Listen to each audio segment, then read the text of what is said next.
Shalom, selamat datang kembali di acara Raw Blessing ini. Dari kita untuk semua menjadi lebih baik.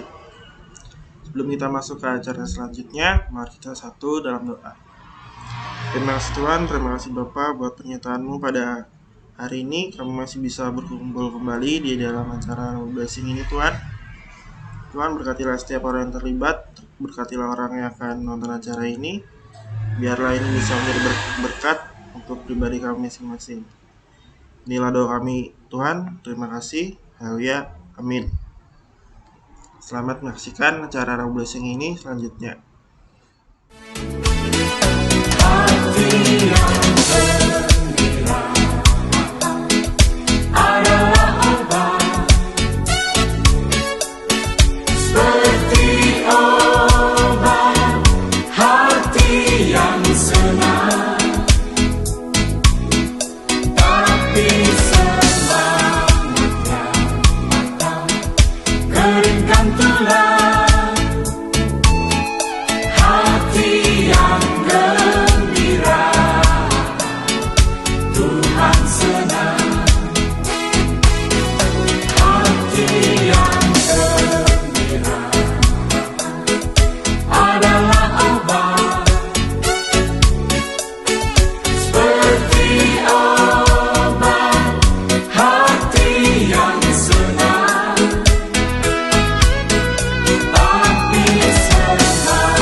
Secepat apa manusia bisa bergerak?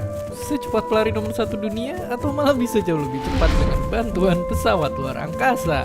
Tapi mau secepat apapun manusia bisa bergerak, nyatanya kita nggak akan pernah bisa mengalahkan yang satu ini, sang pelari tercepat di alam semesta, cahaya.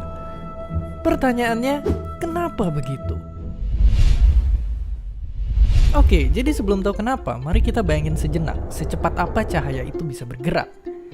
Jadi ini, bumi dan bulan itu contohnya jaraknya itu jauh banget. Butuh waktu 160 hari buat sampai dengan mobil atau 3 hari dengan roket terkuat buatannya manusia. Tapi tebak berapa waktu yang dibutuhin cahaya buat kesana? Jawabannya cuma 2 detik. Pulang pergi. Bahkan cuma butuh 8 menit buat nempuh jarak bumi matahari yang 380 kali lebih jauh jaraknya. Nah, cahaya bisa secepat itu karena singkatnya wujudnya itu adalah sebuah benda nggak bermassa yang bernama dengan foton. Inilah rahasia kenapa cahaya itu nggak usah repot-repot buat bisa bergerak secepat itu. Dan nggak kayak cahaya dan beberapa benda teoritis lainnya, benda-benda lain di dunia ini sayangnya memiliki massa. Sehingga kalau mau bergerak secepat cahaya, mereka akan butuhin energi yang tak terhingga besarnya alias nggak mungkin. Oke, tapi terjadinya kalau suatu hari kita bisa nemuin teknologi yang bikin kita bisa bergerak hampir secepat cahaya. Apa yang akan terjadi? Singkatnya, menurut teori cetusan sang ilmuwan terkemuka Albert Einstein, waktu akan jauh-jauh melambat bagi kita, atau bahasa kerennya dilatasi waktu. Bayangkan kalau kita bisa berpergian dengan mendekati kecepatan cahaya ke bintang terdekat ini. Kita hanya akan butuh waktu yang begitu singkat dibandingin waktu yang dialamin sama orang bumi selama 4 tahun. Dan bukan cuma waktu yang melambat, panjang kita juga akan memendek dan massa yang kita miliki juga akan memberat ke arah tak terhingga. Sungguh tak terbayangkan. Makanya kecepatan cahaya itu emang aneh dan memusingkan, tapi fakta mengejutkannya ternyata sebenarnya ada juga yang bisa menang di perlombaan lari lawan cahaya. Gimana bisa begitu? Nah, jadi untuk menang di lomba cepet-cepetan lawan cahaya, kuncinya itu ternyata ada di kondisi jalurnya. Alias, kecepatan puncak dari cahaya itu berlaku ketika di ruang hampa, dan beda untuk di medium lain. Bahkan contohnya di medium air, cahaya itu masih kalah cepat sama objek bernama aneh ini. Dan meskipun sejak dulu udah ada kesepakatan di antara ilmuwan kalau cahaya adalah yang tercepat, hal itu nggak bikin kita berhenti nyari tahu. Dan hasilnya sampai sekarang kita terus bereksperimen untuk membuktiin adanya objek yang bisa jadi saingan cahaya. Tapi buat ngebuktiin dugaan ini benar, jalannya tentu saja masih panjang. Lalu pada akhirnya nggak ada yang bisa lebih cepat dari cahaya karena benda-benda lain masanya lebih besar. Tapi seandainya manusia bisa bergerak secepat cahaya, akan pergi kemanakah kalian? Dan seperti biasa, terima kasih.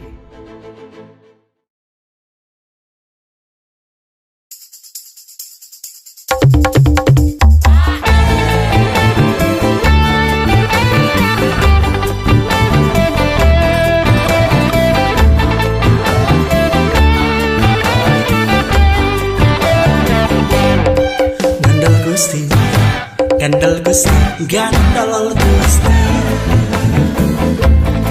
saben dina rina wengi gandol Gusti. Gandal Gusti, Gandal Gusti, Gandal Gusti,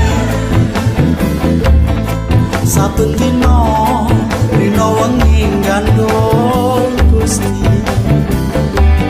Kula amung percaya ora bakal cilaka, nanging uripku mulya selaminya. Atiku ayem tentrem, atiku rasa seneng, saben dina kula gandol Gusti.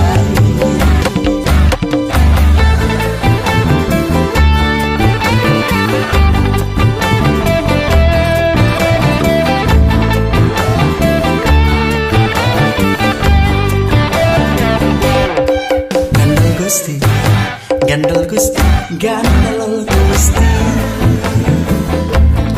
saben dina rina wengi gandol Gusti. Gandal Gusti, Gandal Gusti, Gandal Gusti, saben dina rina wengi gandol Gusti.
Gandol Gusti. Karena kalau kita lupa sejarah kita, kita akan mengulangi sejarah tersebut. Kalau kita ke Eropa sekarang, kita lihat jemaat di dalam gereja bisa dihitung jari. Walaupun reformasi terjadi di Eropa, sekarang gereja di Eropa sedang menuju kepunaan. Kenapa? Karena mereka tinggalkan berita dari reformasi. Back to the Bible. Kembali kepada firman Tuhan. Keselamatan hanya melalui beriman kepada Kristus. Dan tanpa dua pesan, dua tema besar itu, gereja tidak memiliki masa depan. Maka pada saat kita pergi ke Toraja, kita pergi ke Kupang, kita pergi ke Medan, kita pergi ke tempat-tempat lain di Indonesia, kita membawa berita reformasi ini kepada gereja. supaya gereja mengingat kembali bahwa satu-satunya juru selamat adalah Kristus, bukan agama lain. Bahwa satu-satunya sumber kebenaran untuk keselamatan adalah firman Tuhan. Supaya manusia menyerahkan diri kembali untuk menjadi hamba Tuhan. Karena kalau gereja pada zaman ini meninggalkan hal itu, akhirnya gereja tidak punya masa depan. Saya melihat justru ini relevan sekali untuk zaman kita, karena terus terang Indonesia sedang menuju satu titik bahaya. Semakin banyak orang tidak mau setia kepada firman Tuhan, mereka mau kompromi nilai-nilai mereka yang tidak hidup suci dan tidak berbisnis dengan benar. Mereka tidak mau memberi diri untuk menjadi hamba Tuhan. Akhirnya gereja semakin hari semakin seperti gereja di Eropa. Sepi, tidak berdaya, dan tidak mengindahkan Tuhan lagi. Maka kita perlu reformasi ulang. Always reforming. Selalu berreformasi. Supaya apa? Kita selalu mengoreksi diri. Kembali kepada firman Tuhan. Melayani zaman kita dengan setia. Marilah kita pada saat ini mengingat kembali mengapa perlu ada Injil. Mengapa Kristus perlu disembah sujud. Dan marilah kita memberi diri. Harapan saya supaya zaman ini semakin banyak anak muda akan menyerahkan diri menjadi hamba Tuhan. Tidak lagi ikut arus dunia, tetapi akan setia kepada firman Tuhan untuk melayani Dia. Di bawah kolong langit ini, tak seorang pun yang berani berkata, akulah jalan dan kebenaran. Bukalah semua buku suci yang ada, bacalah sabda yang tertulis. Hanyalah Yesus yang berani berkata, akulah jalan dan kebenaran. Salam sejahtera di dalam nama Tuhan kita Yesus Kristus. Apa kabarnya semua Bapak Ibu dan teman-teman semua yang ada di manapun di hari Rabu Blessing ini berada. Saya berharap kita tetap dalam keadaan sehat, dalam keadaan baik. Dan lebih daripada itu kita punya jiwa tetap berserah dan berharap kepada Tuhan. Dan yakin bahwa Tuhan bersama dengan kita dan kita akan baik-baik saja di dalam segala keadaan. Sebelum kita masuk dalam bincang-bincang tentang satu topik yang tentu juga menarik, kita berdoa. Bapa di surga, kami akan mendengarkan perkataan firman-Mu dan kami akan melihat satu sudut pandang dalam kehidupan kami untuk kami terus mengembangkan diri kami agar kami bisa mengenal Tuhan lebih dalam secara pribadi, bukan menurut apa kata orang, tetapi kami melihat dengan mata, hati, hidup kami sendiri. Terima kasih Tuhan, dimanapun teman-teman semua berada, Tuhan memberkati kami semua. Dalam nama Tuhan Yesus, Engkau memberkati jaringan pada kesempatan Rabu Blessing ini. Haleluya, amin. Bapak Ibu yang dikasih Tuhan, hari ini saya ingin mengajak kita dengan satu topik yaitu berbeda. Pergi dari kerumunan. Berbeda dengan kebanyakan. Atau kita memberanikan diri berjalan sendiri ataupun keluar dari sebuah kerumunan atau keramaian yang digandrungi banyak orang. Bapak Ibu yang dikasih Tuhan Yesus Kristus, mungkin kita semua kenal dengan seorang ibu yang namanya Mother Teresa. Mother Teresa adalah teladan untuk sebuah kehidupan tentang kebaikan, tentang pelayanan ya secara khusus bagi orang-orang papa, orang-orang miskin, orang-orang sakit. Dan Mother Teresa adalah orang yang pernah mendapatkan Nobel di tahun 1979. Dan dia cukup dikenal dalam dunia kekristenan, bahkan di dunia ini ya secara khusus di agama Katolik, dia melayani di Calcutta di India. Nah, Mother Teresa mendirikan sebuah yayasan yang pada waktu dia mulai mendirikan banyak pengikutnya, banyak suster-suster yang mengikuti di dalam yayasan itu. Namun saya harus berkata jujur bahwa Mother Teresa juga mempunyai sisi gelap, mempunyai sisi kehidupan yang dunia media mengatakan sisi gelap. Tapi bagi saya itulah bagian kehidupan dari keutuhan dirinya. Nah, tapi saya tidak ingin menyoroti seperti media-media menyoroti pada waktu itu tentang bagaimana kehidupan sisi gelapnya. Tapi saya justru ingin bicara tentang ex atau mantan daripada biarawati-biarawati yang masuk dalam yayasan yang didirikan oleh Mother Teresa. Nah, jadi ada banyak orang yang mengikuti yayasan di Mother Teresa itu dan kemudian mereka akhirnya mereka keluar dari yayasan itu. Nah, kenapa? Karena dengan wawancara, dengan banyak hal yang mereka ceritakan dari ex biarawati itu menceritakan bahwa mereka galau, mereka tidak sanggup dan mereka berpikir bahwa panggilan mereka bukan di situ, ya. Kenapa? Dalam sistem yang mereka harus jalani dalam pelayanan yang dibuat oleh yang didirikan oleh Mother Teresa adalah mereka ini melayani semua orang. Mereka bangun pagi jam 4, mereka membersihkan orang-orang yang sakit, memandikan, memasakkan, bahkan mereka harus dekat dengan orang-orang sakit yang mungkin bahkan secara umum orang tidak mau mendekat, ya. Mereka mengerjakan pantry, mereka membersihkan WC. Dimulai dari jam 4 dan dalam satu hari mereka selain untuk tidur malam, mereka itu hampir-hampir cuma istirahat 30 menit. Satu dengan yang lain aturannya tidak boleh ngobrol bicara kecuali mereka pergi ke doa, di tempat doa, ruang doa. Pergi ke ruang doa pun itu cuma boleh ngobrol aja berdua bersama. Selebihnya mereka harus sendiri-sendiri melakukan kegiatan sehingga para ex biarawati ini berpikir bahwa mereka itu mengalami keterasingan. Dan mereka juga cerita bahwa mereka harus berdoa seperti doa yang sudah ditulis. Ya, yang sudah tinggal dibaca semua, sudah diformat semua. Hidup mereka berpikir mereka seperti robot yang sudah diformat. Bahkan ada beberapa ex biarawati yang setelah keluar dari sana lalu ada yang menikah.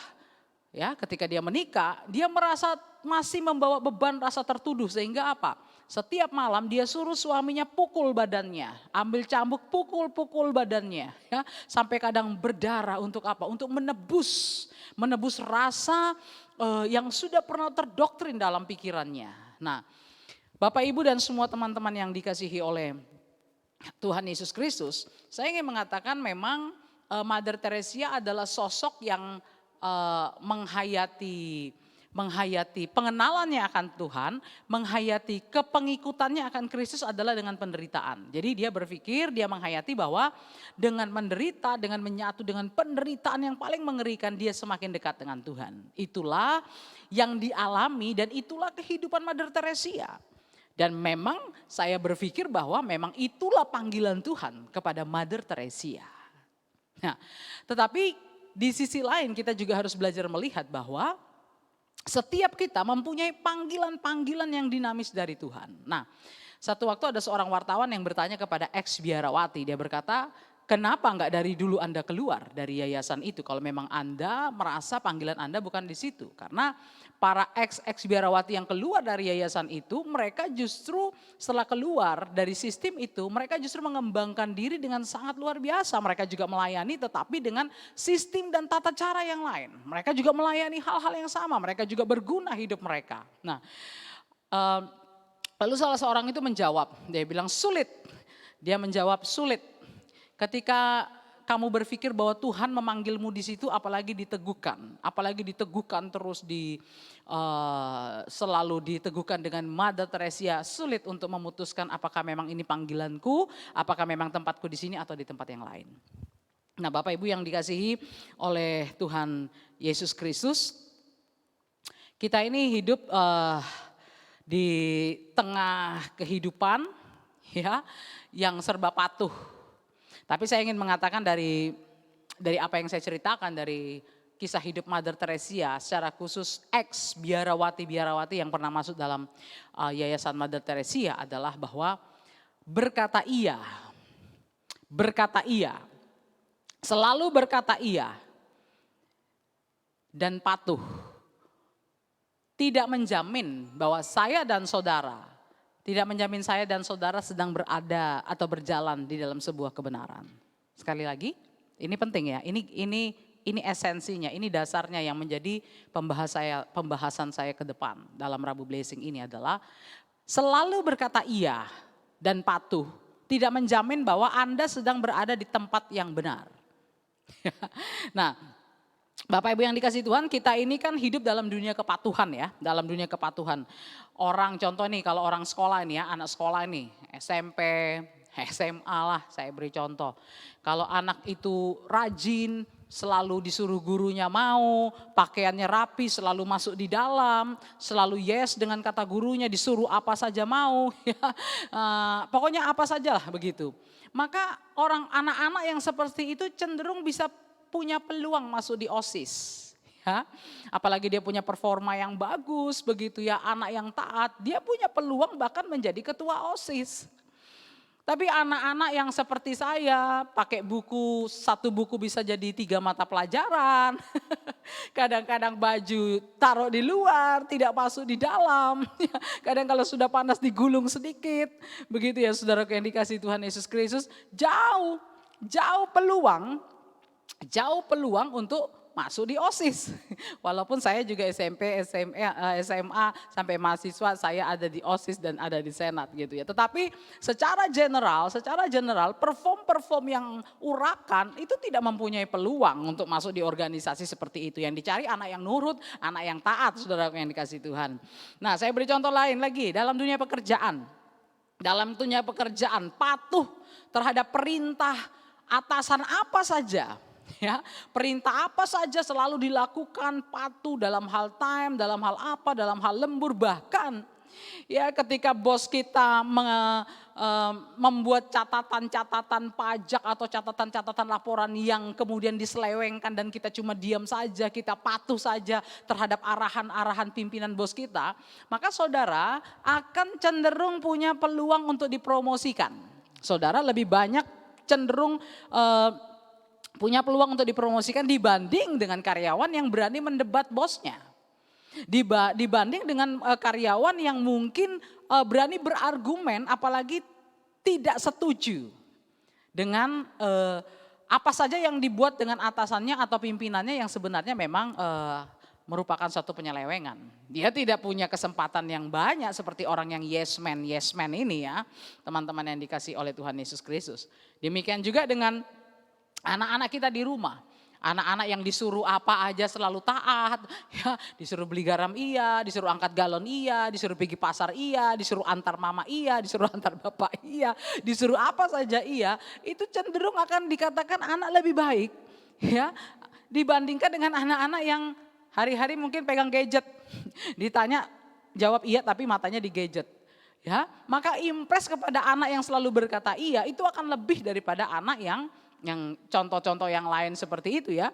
Tapi ngomong-ngomong Bapak Ibu jangan salah ya, kalau anak-anak lagi sekolah jangan disuruh beli air isi ulang kalau mereka lagi jam-jam sekolah ya. Banyak juga anak-anak ngeluh kita lagi belajar disuruh mama ini, disuruh mama itu. Ya kita juga mesti mengerti hal-hal seperti itu ya. Nah jadi ini contoh-contoh ya seperti itu. Tapi saya ingin mengatakan begini ya, saudaraku yang dikasih Tuhan dalam sisi lain.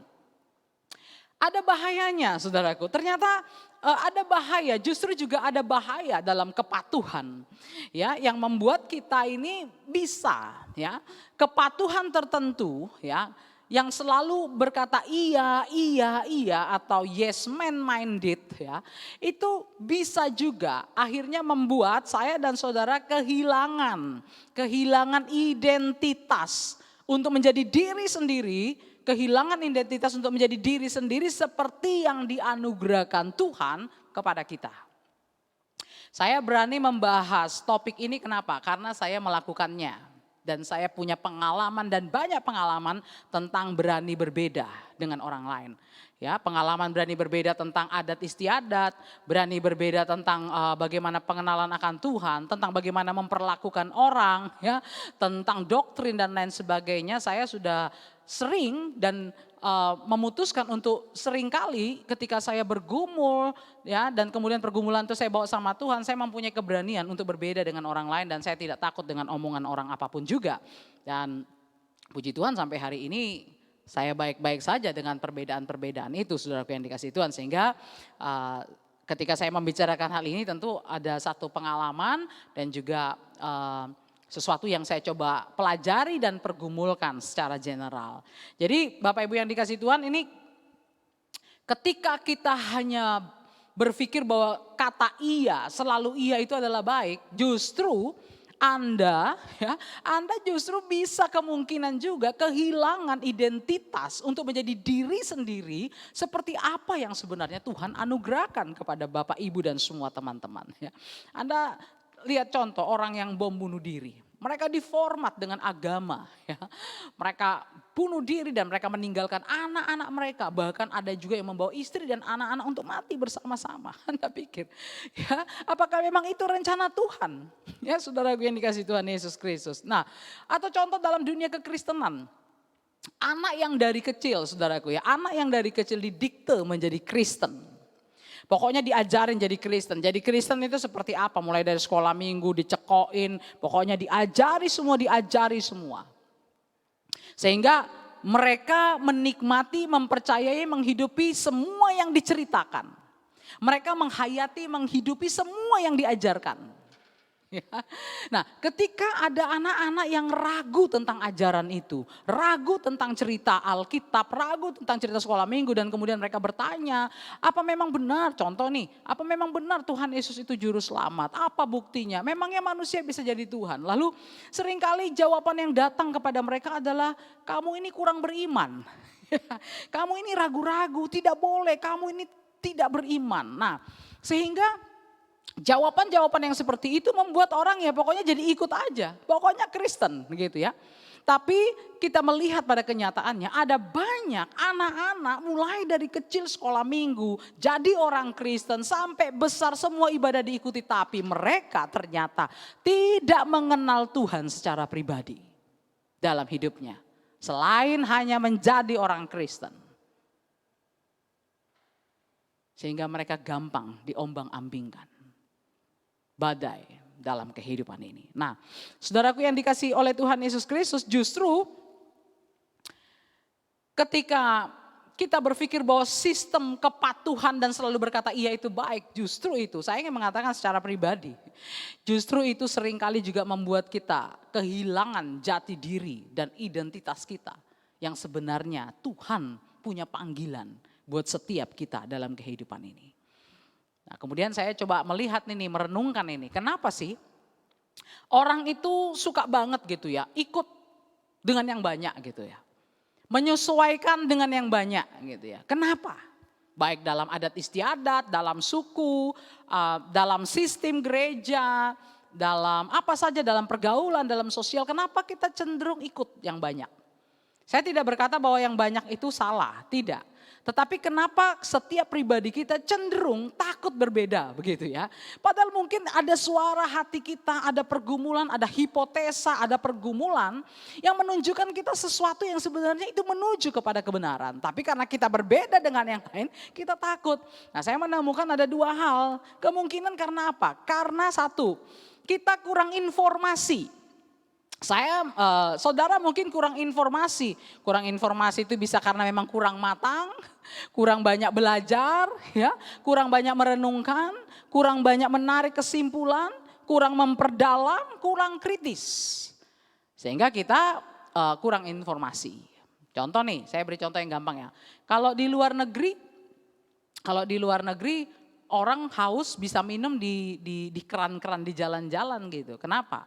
Karena airnya walaupun keran layak diminum. Tapi jangan pernah lakukan itu di Indonesia. Karena kalau Anda minum di keran umum yang ada di jalan-jalan, kemungkinan Anda akan sakit perut. Ya, dan ketika orang melakukan itu, orang bisa sakit perut. Kenapa? Karena kurang informasi. Karena yang dipikirkan, oh ya kalau saya lihat di film-film itu minum di keran air itu, kenapa kok sehat saja? Karena memang di sana itu sudah masuk dalam standar bisa diminum. Walaupun itu ada di jalan-jalan itu keran. Itu salah satu contoh.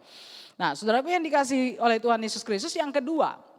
Yang pertama kurang informasi, yang kedua ini yang paling sering juga terjadi dan paling banyak yang menjadi pertimbangan kenapa kita nggak berani berbeda adalah rasa takut terhadap celah sosial. Mungkin Anda yang mendengar ini, Anda rata-rata adalah korban orang yang takut celah sosial, gitu ya. Saudaraku yang dikasihi Tuhan, kita takut dengan celah sosial. Walaupun sebenarnya kita tahu bahwa yang mau kita lakukan yang berbeda ini baik. Yang kita lakukan ini bukan cuma baik, itu firman Tuhan. Tapi karena rata-rata orang melakukan yang seperti di sana, kita takut celah sosial. Akhirnya kita mengikuti arus. Tapi saya berharap Anda tidak menjadi orang yang demikian. Karena kalau Anda adalah orang yang demikian, saya cuma mau bilang Anda orang yang kasihan sebenarnya. Nah, kita kembali kepada firman Tuhan. Ini, Anda harus berani bertanya. Ya, ini khusus buat pengikut Kristus ini, buat pengikut Kristus, buat teman-teman yang baru belajar tentang Kristus, Anda boleh melihat dan mencermati apa yang saya sampaikan hari ini, dan dari pencermatan Anda, saya berharap Anda juga bisa mengenal apa itu kekristenan. Ya, jadi ini pertanyaan buat kita pengikut Kristus. Coba tolong tanyakan pada diri Anda sendiri, kenapa Anda beragama Kristen? Kenapa Bapak Ibu beragama Kristen? Kenapa Bapak Ibu percaya bahwa Yesus itu juru selamat? Kenapa? Anda harus bisa menemukan ini. Jemaat Tabernakel, saya berharap Anda bisa menemukan jawabannya. Kenapa Anda beragama Kristen? Ya. Kalau Anda cuma berkata ya karena dari nenek moyang saya Kristen, orang tua saya Kristen, kemungkinan mungkin Anda juga belum kenal Tuhan secara pribadi. Dan tidak beda dengan orang-orang yang baru belajar mengikut Kristus. Atau bahkan Anda tidak beda dengan orang yang belum mengenal Tuhan. Coba tanyakan kepada diri Anda, kenapa Anda beragama Kristen? Kenapa Anda mengikut Yesus? Ya, saudaraku yang dikasih oleh Tuhan Yesus Kristus, ya. Makanya saya tidak heran tadi saya katakan bahwa orang Kristen dari kecil ya tidak kenal Tuhan. Tidak kenal Tuhan, begitu kenal yang lain yang lebih menarik lalu mereka meninggalkan Tuhan. Kenapa? Karena sistem dari kecil adalah sistem kepatuhan yang membuat mereka kehilangan jati diri untuk mengenal Tuhan yang sebenarnya dalam hidup mereka. Saya beri contoh dalam Alkitab, saudaraku. Sekarang kita masuk dalam contoh-contoh Alkitab. Contoh ini, Abraham. Abraham adalah orang yang berani pergi keluar dari kerumunan, dari kebanyakan, dari sistem yang ada dalam hidupnya. Kalau kita membaca tentang di dalam Kejadian, saudaraku, Abraham itu waktu dipanggil Tuhan dia sudah settle, dia sudah makmur, dia yang kasih makan banyak keluarganya, dia sudah punya usaha, punya kekayaan. Ya, nah saudaraku yang dikasih oleh Tuhan Yesus Kristus, bahkan dia juga sudah punya kepercayaan. Walaupun Alkitab berkata kepercayaannya adalah penyembahan berhala, tapi itu kepercayaan. Tapi Abraham adalah contoh, dia berani keluar, dia berani pergi dari kebanyakan. Di dalam di dalam Kejadian 12 ayat 2 dan 7 saya bacakan. Kejadian 12 ayat 2 dan 7. Aku akan membuat engkau menjadi bangsa yang besar dan memberkati engkau serta membuat namamu masyhur dan engkau akan menjadi berkat. Ayat yang ke-7. Ketika itu Tuhan menampakkan diri kepada Abraham dan berfirman, aku akan memberikan negeri ini kepada keturunanmu, maka didirikannya di situ mezbah bagi Tuhan yang telah menampakkan diri kepadanya. Amin. Jadi Bapak Ibu yang dikasih oleh Tuhan Yesus Kristus, Abraham persoalannya memang Abraham belum, persoalan dia kan yang kita tahu adalah persoalan keturunan. Tetapi pada waktu dia dipanggil sebenarnya sudah ada janji tentang keturunan. Ya. Ada janji tentang keturunan bahwa dia akan punya keturunan, dia akan diberikan negeri untuk keturunannya. Nah Abraham mau mendengarkan ini, dia dipanggil, dia keluar, keluar dia. Keluar dari semua yang settle. Keluar dari semua kemapanan, bahkan keluar dari kepercayaannya. Dia berani berbeda, dia berani meresponi apa yang dia yakini ini kebenaran yang dia dari kepercayaan yang sudah dia alami bersama dengan keluarga besarnya orang-orang yang ada pada waktu itu di Ur-Kasdim. Dia berani keluar dan dia berani berbeda karena dia mempunyai satu keyakinan ini benar. Ini benar. Satu pergumulan pribadi untuk berkata iya dan keluar dari sesuatu yang kebanyakan, ya, bahkan boleh dibilang sesuatu yang settle. Ya, saudaraku yang dikasih oleh Tuhan Yesus Kristus. Makanya saya ingin berkata, saya ingin menekankan lagi, coba saudara tanya sama diri saudara sendiri, kenapa Anda sembah Yesus? Ya, Hari ini anak-anak Anda sembah Yesus kenapa? Ya, saudaraku yang dikasih oleh Tuhan Yesus Kristus. Ini pertanyaan sederhana, tapi menurut saya ini persoalan orang Kristen. Makanya Anda tidak heran kenapa ada orang puluhan tahun, kenapa ada orang sudah jadi pengurus gereja, ketua kaum muda bisa tinggalkan Tuhan. Karena mereka sebenarnya tidak mengenal Tuhan. Mereka hanya hidup di dalam satu sistem kepatuhan yang membuat mereka kelihatan adalah orang Kristen yang taat. Ini persoalan yang harus kita ketahui. Kalau tidak, iblis akan memanipulasi kita di area karena kita kurang informasi tentang hal-hal seperti ini. Dan saya ingin memberi informasi supaya ketika saudara menjadi Kristen, saudara mendidik anak-anak saudara menjadi Kristen, jangan jadikan mereka beragama, tapi ajar mereka mengenal Tuhan secara pribadi. Dan kalau mereka umpamanya bertanya, ada kejanggalan yang mereka tanya, ada keraguan, jangan dibilang tidak beriman Bapak Ibu yang dikasih Tuhan. Tapi ajarkan mereka kebenaran, ajak mereka diskusi, doakan mereka. Sampai mereka bisa mengenal Tuhan secara pribadi. Ya, saudara yang dikasih Tuhan Yesus Kristus, contoh kedua Ayub. Di dalam Ayub pasal 42, Ayub 1 sampai 42 itu cerita tentang kehidupannya. Ya. Ayub punya 7 anak laki-laki, 3 anak perempuan yang cantik dan cakep, punya harta, dia takut akan Tuhan, dia juga saleh. Ya, tapi satu hari iblis bilang, oh dia takut akan Tuhan, dia saleh itu kan karena Tuhan proteksi dia. Karena Tuhan memberkati. Coba kalau Tuhan tidak memberkati, pasti dia akan mengutuki Tuhan. Lalu akhirnya Tuhan negosiasi dengan iblis. Iblis negosiasi, Tuhan bilang oke, tapi jangan ambil nyawanya. Kenapa Tuhan bilang jangan ambil nyawanya? Karena memang nyawa itu urusan Tuhan. Gak ada orang bisa beri nyawa. Kalau harta bisa, setan bisa beri harta Bapak Ibu. Pesugihan bisa beri, perdukunan bisa beri, ilmu-ilmu bisa beri, korupsi bisa beri. Tapi tidak ada di bawah langit ini yang bisa memberi nyawa selain Tuhan. Makanya Tuhan bilang jangan ganggu nyawanya karena itu hak prerogatif Tuhan. Termasuk kalau Anda kena corona hari ini, nyawa itu hak prerogatif Tuhan. Jadi Anda jangan takut. Nah saudaraku yang dikasih oleh Tuhan Yesus Kristus, apa yang terjadi?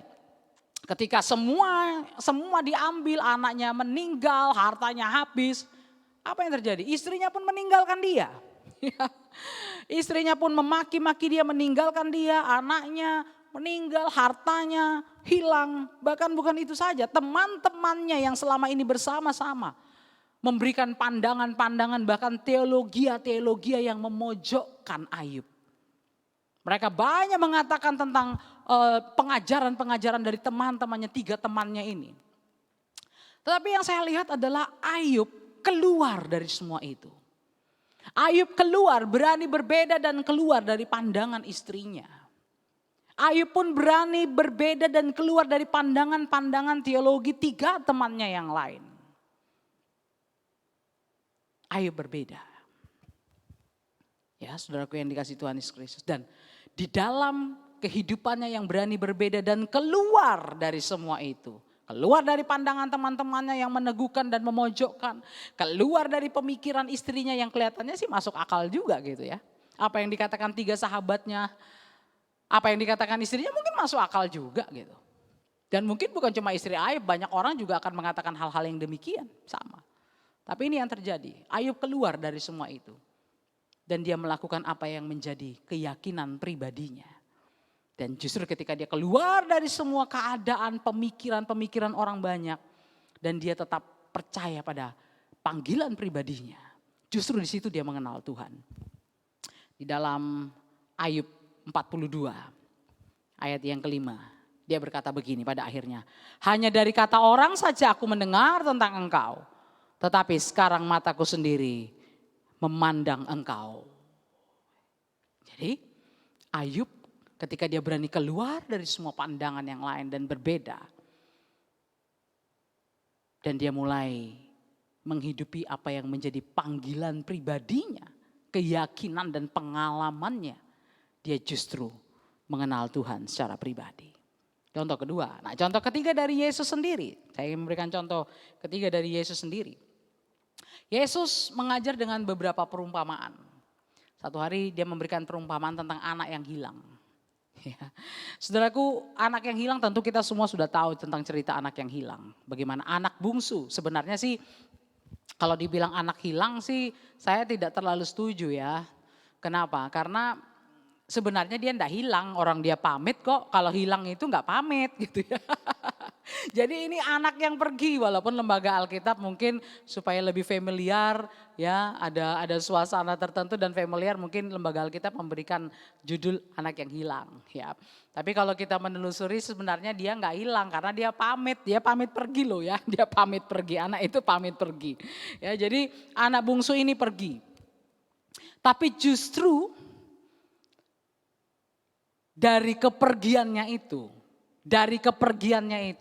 justru dia bisa melihat dan mengenal siapa bapaknya yang sesungguhnya, yang penuh kasih, yang selalu membuka tangannya, yang selalu memeluknya, menantinya, bahkan memberikan cincin, memberikan jubah dan memberikan pesta. Ketika anak bungsu ini dengan segala keinginan pribadinya, ambisinya yang kita lihat pada awal ini sepertinya dosa dan kesalahan. Tapi justru lewat pengalaman pergumulan itu, justru dia bisa mengenal siapa bapaknya yang penuh dengan kasih ini. Kepergiannya justru membuat dia ketemu dengan dan mengenal siapa itu bapaknya. Justru sebaliknya dengan anak sulung. Anak sulung ini taat. Oh, melakukan semua yang diperintahkan ayahnya, kerja keras. Wah, ini anak ideal, ini cocok dijadikan mantu ini. Anak ideal, penerus usaha. Tapi kita lihat Tuhan Yesus dalam perumpamaan yang diberikan Tuhan Yesus. Ternyata dia yang hilang. Ternyata dia tidak pernah kenal hati bapaknya. Dia tidak pernah kenal hati bapaknya. Dalam ketaatannya dia tidak kenal hati bapaknya. Dan dia hanya berakhir dengan kepahitan dan sakit hati. Tapi justru ketika bungsu ini berani pergi. Dengan apa yang membawanya. Dia mungkin dengan ambisinya, dengan hatinya, dengan pikirannya. Tapi pada akhirnya, pada ujungnya, bapaknya menemukannya dan dia tahu siapa bapaknya. Bagaimana hati bapaknya. Bagaimana cinta bapaknya. Ya, saudara yang dikasih Tuhan Yesus Kristus. Demikian juga dengan cerita Tuhan Yesus, perumpamaan tentang domba hilang. Hilang satu. Dan Yesus berkata, dia tinggalin nih 99. Dia cari yang satu. Nah kalau kita mungkin pikir ya udahlah pergi satu memang kamu nggak baik. Mana kalau kamu di sini kamu bisa bikin semua jadi rusak. Ya sudah pergi aja kita jaga yang 99. Tapi ini luar biasa banget gitu ya. Luar biasa banget Tuhan Yesus itu. Satu hilang. Dia cari yang satu. Dia tinggalin 99. Jadi kalau hari ini saudara merasa tersesat. Atau hari ini mungkin orang mengatakan Anda tersesat.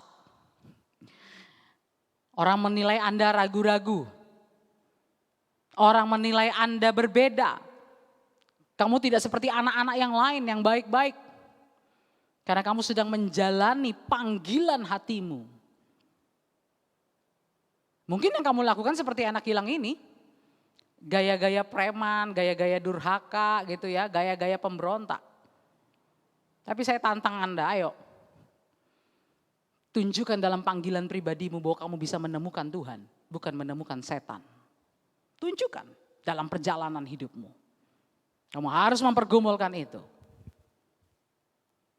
Karena Tuhan Yesus sudah memberikan contoh. Ketika kita berani keluar. Tapi kamu mempergumulkan hidupmu dengan Tuhan. Kamu akan ketemu kebenaran itu. Dan kebenaran itu akan memerdekakan kamu dan akan membuat kamu jauh lebih baik daripada sebuah pemberontakan dan meninggalkan keluarga ataupun orang tua. Ya, saudaraku yang dikasih Tuhan, saya ingin mengatakan bahwa dimanapun kamu tersesat, semua sudah mau pergi masuk surga, Anda tersesat di tepi neraka. Ini kebenarannya, Tuhan akan menemukanmu, Tuhan akan mencarimu. Dia tinggalkan semua yang pergi, yang lagi heboh mau pergi ke surga. Bahkan yang sudah euforia, yang sudah perayaan karena sudah masuk surga. Tuhan Yesus akan tetap mencarimu. Karena dia mengasihimu. Dan dia tetap menghargai setiap panggilan-panggilan pribadimu. Dia tidak akan mengejas kalau engkau masih ragu tentang dia. Tapi dia akan mengajarimu seperti dia mengajari Petrus. dan menjadikan Petrus batu karang yang teguh. Menjadikan Petrus gembala untuk menggembalakan domba-domba yang lain. Dia tidak putus asa dengan penyangkalan Petrus. Dia menghargai panggilan Petrus. Bahkan untuk menjadi penyangkal. Dia menyoroti sangkalan Petrus. Tapi dia juga tetap bersedia menjadikan Petrus sebagai kepala gereja. Sebagai gembala. Menggembalakan domba-domba miliknya. Jadi saudaraku, ayo mari kita pergi. Apa yang menjadi panggilan Tuhan dalam hidup kita? Saya hanya berharap Anda tidak beragama karena ikut orang tua. Anda menjadi sesuatu bukan karena ikut arus. Tidak. Tapi belajarlah mempergumulkan sesuatu. Sehingga engkau mempunyai panggilan pribadimu untuk melakukan sesuatu. Itu matang. Orang yang matang akan kuat menghadapi badai. Orang yang kuat menghadapi badai tidak akan sembunyi. Orang yang kuat menghadapi badai, dia akan menghadapi badai itu. Karena kemungkinan besar dia akan menemukan Tuhan di dalam badai itu. Dan Tuhan akan memberikan pencerahan supaya kamu meninggalkan badai yang engkau datangkan buat dirimu sendiri. Dan kamu bisa menikmati anugerah Tuhan. Hidup dalam damai sejahtera dalam kehidupan ini. Banyak hal yang kita bisa lakukan untuk pergi keluar. Banyak orang berdoa buat orang lain, lihat kesusahan orang lain, lihat orang corona, lihat apa semua kita doakan. Tapi coba, saudara berani enggak keluar berbeda dengan yang lain? Saudara betul-betul bergumul untuk orang itu. Mungkin orang itu tidak menguntungkan saudara, tidak kenal saudara. Tapi saudara mempergumulkan dan Tuhan, saudara berkata dalam doa, Tuhan aku minta engkau berikan aku hikmat. Supaya aku tahu sebenarnya Tuhan menginginkan apa terhadap orang ini. Rencana Tuhan apa buat orang ini. Pada waktu Anda melakukan itu, saya dan saudara melakukan itu, kita sedang keluar dari kerumunan orang yang berdoa syafaat bersama-sama rame-rame. Kita sedang keluar dari liturgi-liturgi yang dilakukan beramai-ramai. Kita sedang keluar dari euforia yang beramai-ramai. Pernah gak saudara melakukan itu? Melihat kesulitan orang lain dan saudara bergumul menangis seperti engkau menangisi dirimu sendiri. Dan minta hikmat Tuhan. Apa yang harus saya lakukan buat orang itu dan apa yang saya tahu Tuhan ingin orang itu kerjakan. Kita sedang keluar. Banyak hal saudara. Dan saya berharap saudara berani punya pengalaman berbeda. Karena saudara meyakini hal itu. Tapi tentu saja pastikan bahwa yang saudara yakini itu adalah sesuatu yang memang itu adalah pada akhirnya dipertautkan dan dipergumulkan dengan kebenaran Tuhan. Karena kalau saudara mempertautkan dengan kebenaran Tuhan sendiri, walaupun saudara berbeda, Tuhan akan membelamu dan engkau akan baik-baik saja sampai hari ini. Ya, jadi Bapak Ibu dan semua teman-teman secara khusus yang baru belajar mengikuti Yesus. Ya, Anda baru belajar mengikuti Yesus, mungkin Anda sudah punya kepercayaan yang lain, kepercayaan tertentu, tapi hari ini Anda tertarik. Anda boleh ikut keyakinanmu itu. Telusuri panggilanmu, dalami itu, pelajari, pertautkan hatimu dengan Tuhan. Engkau tertarik dengan ajaran agama Kristen, engkau tertarik dengan ajaran Kristus. Ya, yang saya sarankan adalah engkau berdoa, engkau minta Tuhan Yesus perkenalkan dirimu kepadaku. Supaya aku bisa melihat engkau, bukan seperti kata pendeta Efrat, bukan seperti kata gereja, bukan seperti kata-kata khotbah-khotbah yang Anda kenal, lihat dengar di YouTube, tapi dari Tuhan sendiri. Itu akan meneguhkan hatimu. Dan itu akan terbukti ketika badai bergelora datang dalam hidupmu, tantangan datang dalam hidupmu. Engkau tetap percaya bahwa Kristus ada bersama-sama denganmu. Apalagi kita yang mengikuti Yesus. Dan saya ingin saudara setelah merenungkan mendengar ini, coba Anda bertanya masing-masing. Atau tanyakan kepada anak-anak Anda, kenapa kamu Kristen? Kenapa kamu ikut Yesus? Kenapa kamu percaya Yesus? Dari jawaban mereka, mari pergumulkan bersama-sama. Anda harus berusaha pegang tangan mereka, pegang tangan anak-anak Anda. Ketemukan tangan anak-anak Anda dengan tangan Tuhan. Kalau tangan anak-anak Anda sudah ketemu tangan Tuhan, badai apapun yang menerpa, mereka akan tetap ada di dalam Tuhan. Puji nama Tuhan, demikianlah Rabu Blessing kali ini. Tuhan memberkati kita semua, kita berdoa. Kami selalu mengandalkan anugerah Tuhan untuk tetap mengajar kami Sehingga dalam keyakinan pribadi kami yang mungkin berbeda dengan orang lain. Bahkan mungkin keyakinan pribadi kami di pandanganmu juga merupakan suatu kesesatan. Tapi kami mohon anugerah Tuhan menuntun kami justru menemukan Tuhan di dalam kesesatan kami. Dan kami dibalikkan keadaan kami. Dan kami menjadi orang yang kuat. Dan kami bisa menjawab kenapa kami Kristen. Kenapa kami mengikut Yesus. Terima kasih Bapak yang baik. Kami mohon Engkau terus memperkenalkan dirimu. Dan kami boleh menjadi orang-orang yang semakin mendalam dan matang dalam Tuhan. Sehingga kami layak untuk mengatakan bahwa tidak ada yang bisa memisahkan kami dari Tuhan. Kelaparan, kesakitan, kesulitan, apapun tidak ada yang bisa memisahkan kami dari Tuhan. Karena memang kami sudah ditemukan Tuhan. Kami menyatu dengan Tuhan. Kami ada di dalam pokok anggurnya Tuhan. Kami menjadi pengikut Kristus bukan karena orang tua kami, bukan karena cerita sekolah minggu, bukan karena khotbah-khotbah yang melenakan kami. Tapi karena kami memang sudah bertaut hati dengan Tuhan. Dan ketika kami menyanyi apa yang dapat memisahkan kami dari kasih Tuhan, itu bukan cuma sekedar lagu-lagu yang menyenangkan di telinga kami. Atau lagu-lagu sentimental dari hati kami. Tapi itu pernyataan iman kami. Memang tidak ada yang bisa memisahkan kami dari kasih Tuhan. Karena memang kami sudah terhubung erat dengan Tuhan. Terima kasih dimanapun kami berada.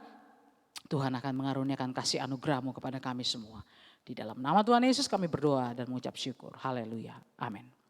Demikianlah Rabu Blessing dari kita untuk semua menjadi lebih baik. Tuhan memberkati. Sampai jumpa di Rabu Blessing mendatang. Tuhan memberkati.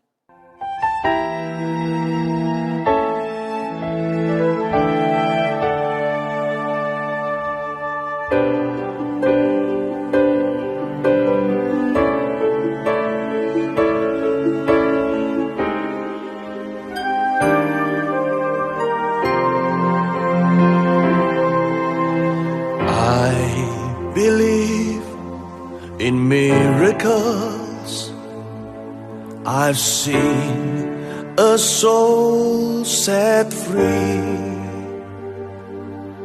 Miraculous, the change in one, redeemed through Calvary. Tuhan tolonglah. Kuasamu itu berkuasa, atas kuasa pasti sembuh Pak. Dari kuasa Tuhan, dari kuasa Tuhan, tidak dari kuasa Tuhan. Obat yang diminum berkatilah, bukan lantaran sembuhnya, tapi Tuhan Yesus yang menyembuhkan, Tuhan Yesus yang menyembuhkan, Tuhan Yesus yang menyembuhkan. Terima kasih Tuhan, terima kasih. For I believe in God.